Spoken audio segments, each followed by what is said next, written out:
Good morning, everybody. It's Wednesday, November 6th, 5:26 a.m. Central Time. Grain markets are lower this morning. December corn futures down 1.25 at 417.25. January soybeans down 17.5 at 984.25. December Chicago wheat down 7 cents at 565.5. December Kansas City wheat is down 9 at 567.75. December spring wheat is down 7.5 at 603. We had an election yesterday. Let's start there. We sure did, and Donald Trump has won the U.S. presidency. Trump was able to secure victory in the key battleground states of Pennsylvania, Georgia, Wisconsin, and North Carolina. Trump holds leads in Michigan, Arizona, and Nevada early this morning. Contrary to some well-followed polls, Trump carried the state of Iowa by 14 points. Financial markets have clearly reacted to the Trump victory. S&P 500 futures, perhaps the best early gauge of the U.S. stock market, trade more than 2% higher and into fresh all-time highs. The U.S. dollar trades sharply higher, while U.S. Treasuries trade lower. Bitcoin traded fresh all-time highs overnight. Soybeans trade lower, but have been able to avoid a collapse. So much for the Ann Seltzer poll in Iowa, huh? Yeah, I'd say. She is just a little off. I know people were worked up about that. She is just a little off. 14-point victory for Trump. The big swing states that Trump was able to flip were Georgia, Pennsylvania, and Wisconsin. And it looks also like Michigan is going to go Trump's way. He's got pretty solid looking leads in Nevada and Arizona. So this is a done deal. When it comes to markets, we don't need to spend a ton of time on the maps because you guys are going to see that all day. When it comes to markets, what are the real Trump trades that's going on in real time here? Long U.S. equities or the stock market, long U.S. dollar, Bitcoin at all-time highs, Tesla stock acting really well, I guess, because of Elon's relationship with Trump and maybe some sort of role in the government. I don't know.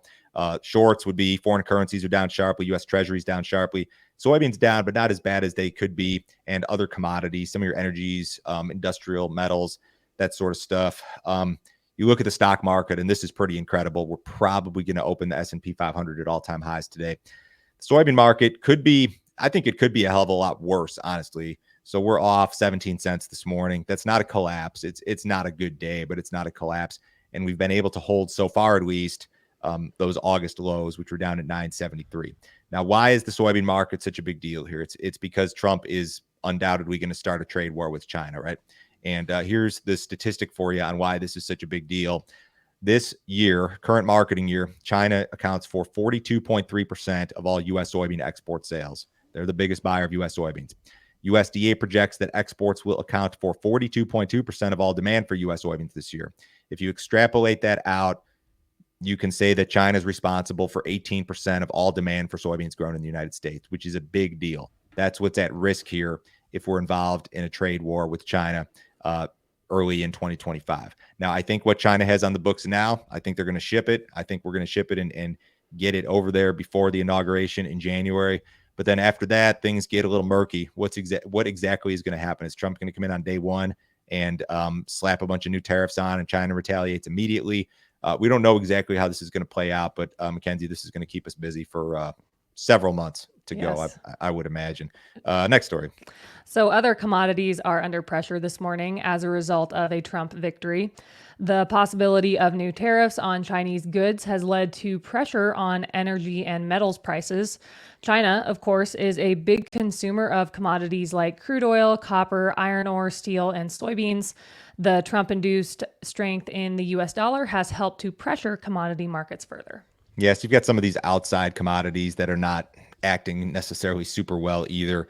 And I just wonder what sort of position China is in economically to really retaliate here. We know they've been doing some stimulus type stuff, but their economy's not in good shape. They've got a real estate problem. They've got population declining type issues.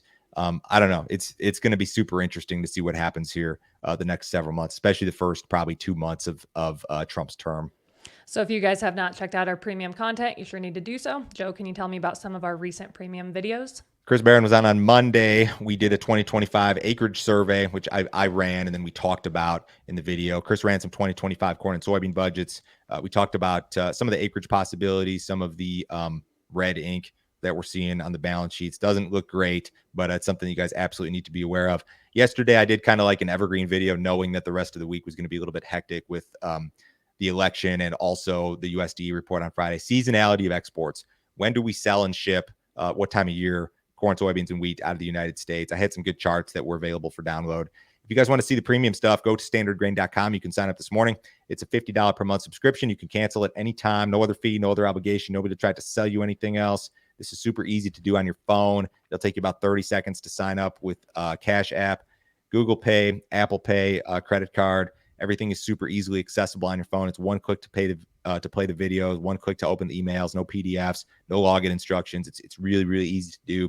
You'll see all my cash grain marketing recommendations every single business day, broken down by crop year and percentage. We've got some absolutely fantastic stuff coming up the rest of the week. Brian Splitt's going to be on doing charts today. Pete Meyer's going to be on talking markets tomorrow. Jim Urio is going to be on talking policy and outside markets on Friday. Check that deal out, guys. U.S. farmer sentiment unexpectedly climbed in October ahead of the U.S. election. Purdue University's CME Group Ag Economy Barometer Index increased to 115 in October, a 27-point increase from September. The last time the barometer reached this level was back in December of 2023. Farmers are hopeful that economic conditions will improve and that the agricultural industry will be able to avoid a prolonged downturn. Nevertheless, more than half of the barometer's respondents said their current operations financial situation is worse than last year. Producers' biggest concerns heading into 2025 are increased input costs and reduced market prices. Improved farmer sentiment. Here's a quote from the report. The percentage of producers who expect bad times for the U.S. agricultural economy in the upcoming year declined from 73% of respondents in September to 53% in October. Similarly, the percentage of producers who expect bad times for U.S. ag in the next 5 years fell from 48% to 33%. Looking at related questions, fewer producers this month said they expect their farm's financial condition to worsen over the next 12 months. I feel like some of these guys may have not run their budgets, because we did a budget video with Chris on Monday and it does not look good. If I'm a farmer and I actually know my budgets, I'm not optimistic. I think my pessimism is probably growing and I'm feeling very uneasy about the situation. Balance sheet deterioration is a very, very real thing. Those of you guys in ag lending are seeing this in real time. I don't know. The academics are smarter than me, right? But I don't know if I believe this. ADM's accounting nightmares are continuing on. Earlier this week, new accounting irregularities within the company came to light, prompting the revision of 2023 results as well as the first and second quarters of this year.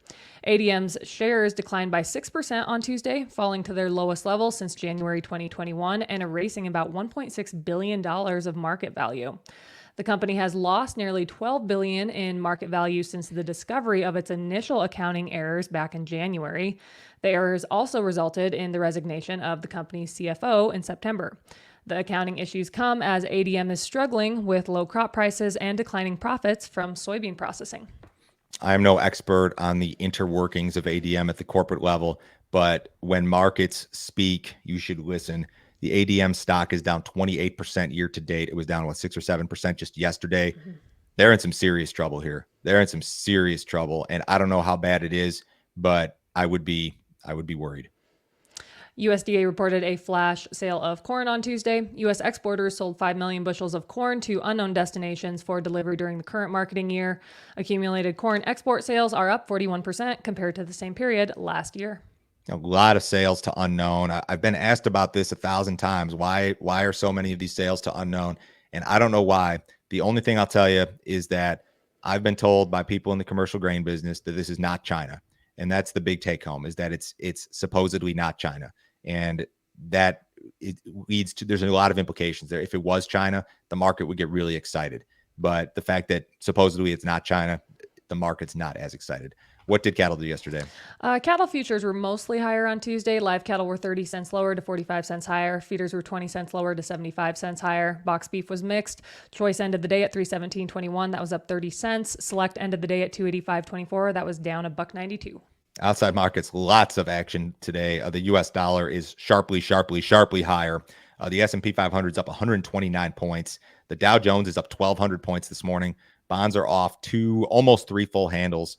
Gold's down $30. Crude oil is down 94 cents in the December WTI at 71.05. Expect a lot of volatility today, guys. Have a great day. We'll be back on Thursday.